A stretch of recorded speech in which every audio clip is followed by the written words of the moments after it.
manusia merayakan Ekaristi kehidupan. Romo Ibu Bapak, Biarawan Biarawati, saudara-saudari yang dikasihi Tuhan, selamat pagi. Sekali lagi selamat pagi. Pada bulan Januari tahun 2022, seorang analis tayangan olahraga namanya Chris Darlington, dia memposting ulang foto bersejarah 3 legenda sepak bola pada Piala Dunia tahun 1986 di media sosial. Diego Maradona dan Michel Platini memegang bendera, di tengahnya ada Pele. Orang-orang tua yang rajin nonton sepak bola pasti tahun 66 ini. Pada saat itu, Maradona mengenakan seragam bertuliskan "No drugs", katakan tidak pada narkoba, sebagai bentuk kampanye melawan penyalahgunaan narkoba.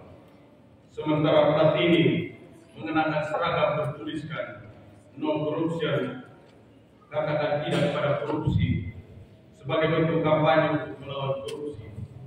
Dan Pele dengan setelan jasnya mengampanyekan perjuangan, pentingnya perjuangan hak bagi anak-anak. Waktu berlalu, sejarah bercerita lain sama sekali. Maradona menjadi seorang pecandu narkoba yang menghancurkan karir sepak bola. Tahun 2015, Platini dituduh terlibat dalam kasus korupsi. Pele menyangkal anak biologisnya, Sandra Arantes, yang lahir dari hubungan gelap dengan seorang asisten rumah tangga bernama Alicia. Sama saudari-saudara yang dikasihi oleh Tuhan, hidup itu acap kali sulit diprediksi. Kita memiliki ideal-ideal, tetapi kenyataan kadang melampaui, bahkan menyangkal ideal-ideal kita itu. Kita menjadi orang-orang yang sulit berkomitmen, mudah terpecah, tidak konsisten.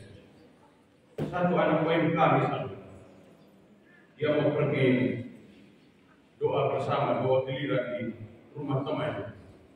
Dalam perjalanan, dia berjumpa dengan satu UMK lain. Anak UMK itu katakan, jangan terlalu doa. Akhirnya mereka dua putar-putar keliling kompleks, kembali ke rumah, tidak jadi doa. Atau kami misalnya, para imam, mengucapkan janji imamat, tapi kadang-kadang kami mengingkari janji suci tersebut. Atau para orang tua, mereka yang baru menikah, di hadapan altar katakan, kami akan berjanji untuk menjaga kedamaian dalam rumah tangga. 3 bulan kemudian, piring dan gelas pecah karena lain. Sama seperti Maradona, Platini atau Pele, kita menjadi orang-orang yang rentan. Kerapuhan manusiawi kerap kali membuat kita sulit sekali membangun komitmen yang teguh. Pertanyaan pertama, lalu apa? Bacaan pertama yang kita dengar tadi mengisahkan Stefanus yang mampu mematahkan segala macam tuduhan karena hikmatnya dan Roh Kudus yang memampukan dia untuk berbicara. Di akhir kisah, Stefanus diseret keluar kota dan dilempar dalam batu hingga mati. Dalam kisah singkat itu, kita melihat bahwa Stefanus menyerahkan seluruh dirinya kepada Allah. Kita catat kalimat penting ini. Sedang mereka melemparinya, Stefanus berdoa katanya, "Ya Tuhan Yesus, terimalah roh."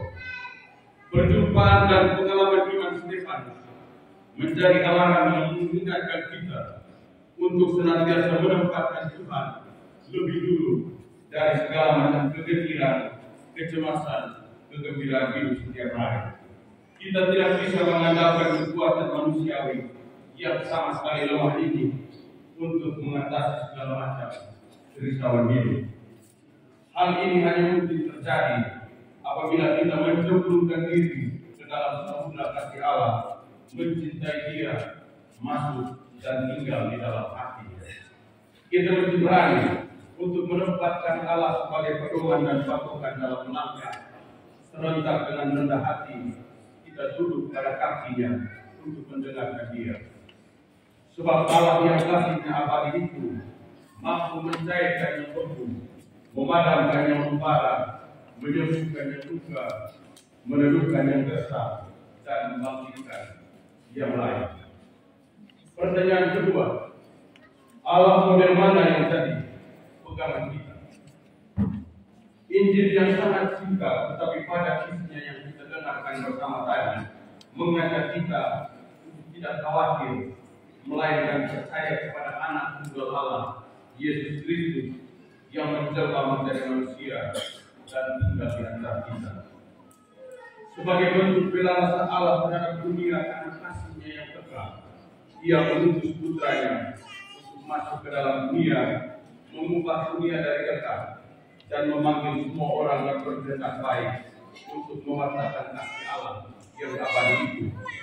Segala kekhawatiran kita, keraguan manusia kita akan ditemukan apabila kita berharap kepada sama saudara-saudari yang dikasihi oleh Tuhan. Pertanyaan ketiga, bagaimana hidup kita selanjutnya sesudah peristiwa Natal, sesudah pesta Santo Stefanus Martir yang kita rayakan pada hari ini? Saya ulangi lagi sejak awal karya Pastor Leo Fredes SPD di salah satu dosen studio dari di Momer. Langit adalah gelisah, bumi adalah altar, di atasnya manusia merayakan Ekaristi kehidupan. Sebelum saya kemukakan maksud dari saya ini, saya cerita dulu konteks. Pada waktu itu Pastor Leo Fredes menjadi anggota Dewan Jenderal SPD di Roma. Pada suatu waktu dia ada kunjungan visitasi ke India. Lalu dia ada salah satu pastor orang asli India untuk mengunjungi seorang rekan pastor yang bekerja di salah satu provinsi di pinggiran kota India. Mereka bersama-sama naik kereta. Lalu di perhentian pertama, penumpang yang lain turun. Di pinggir rel kereta ada seorang ibu bersama dengan 3 anak kecil. Mereka sedang meminta sesuatu dari orang-orang yang lewat. Lalu salah satu penumpang kereta itu turun. Pastor Leo dan seorang pastor saya masih berada dalam kereta. Mereka turun. Lalu seorang penumpang berisi potong roti kepada ibu itu. Melihat itu, anak-anak 3 anak tadi, mereka tertawa, bergembira sekali lalu menari mengelilingi ibu itu.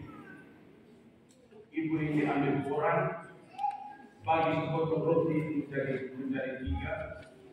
Dia menyuruh anak-anak itu duduk, dia berikan 3 potong roti kepada anak-anaknya. Lalu ibu itu tidak makan. Pastor Leo yang lihat bersama pelajar sekali dia katakan, lihat ibu itu merayakan Ekaristi kehidupan, di mana bumi adalah altar dan langit adalah gelisah. Saya balik sedikit. Langit adalah gelisah, bumi adalah altar, di atasnya manusia merayakan Ekaristi kehidupan. Kembali ke pertanyaan ketiga tadi.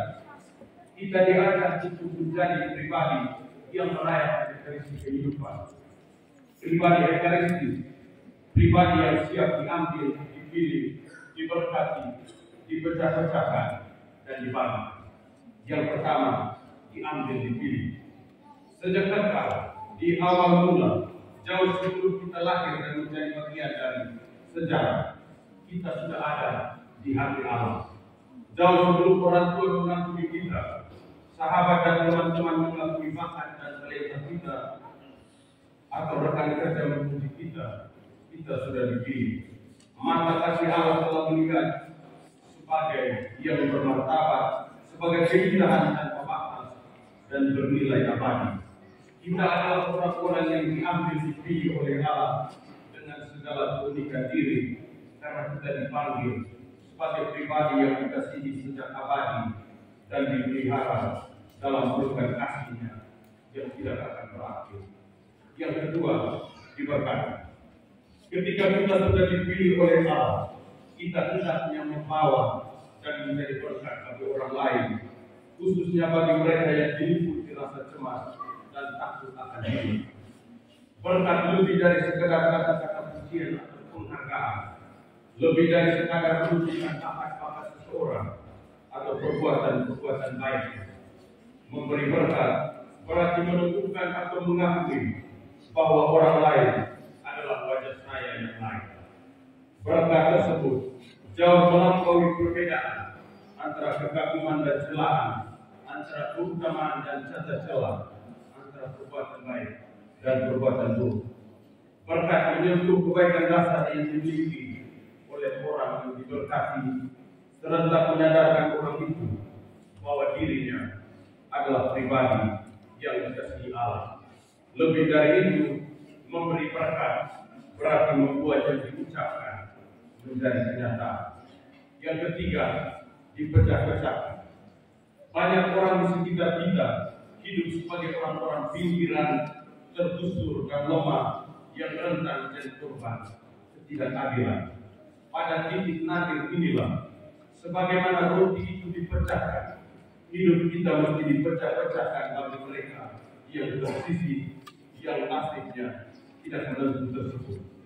Kita didesak oleh Roh Tuhan untuk memecahkan roti diri di altar pengabdian setiap hari dengan hadir dan terlibat untuk merasakan penderitaan mereka demi membangun paguyuban bela rasa Allah.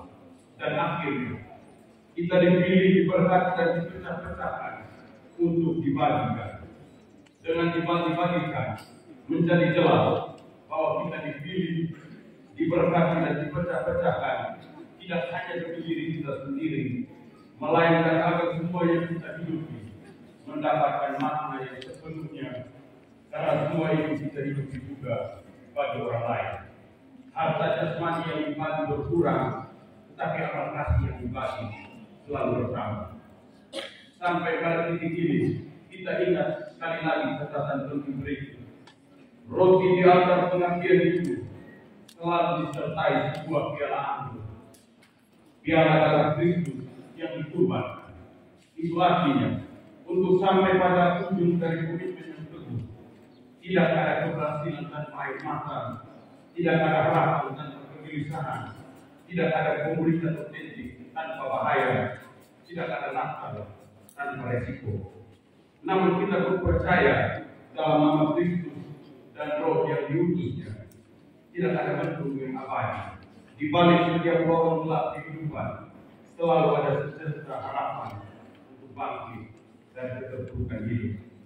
Sama saudara-saudari yang dikasihi oleh Tuhan, di hari pesta Santo Stefanus Martir ini, bacaan-bacaan suci mengajak kita untuk menaruh harapan pada Allah yang melalui pelancaran putranya mengutus Roh Kudus untuk kita masuk ke dalam hati Allah, mencemplungkan diri di dalam saluran kasih-Nya, agar kerapuhan manusiawi kita diteguhkan oleh-Nya. Dengan demikian, kita dibaharui dan dimampukan oleh Allah untuk merayakan Ekaristi kehidupan dan menjadi pribadi Ekaristi yang hidup dengan harapan-harapan yang tidak gagal.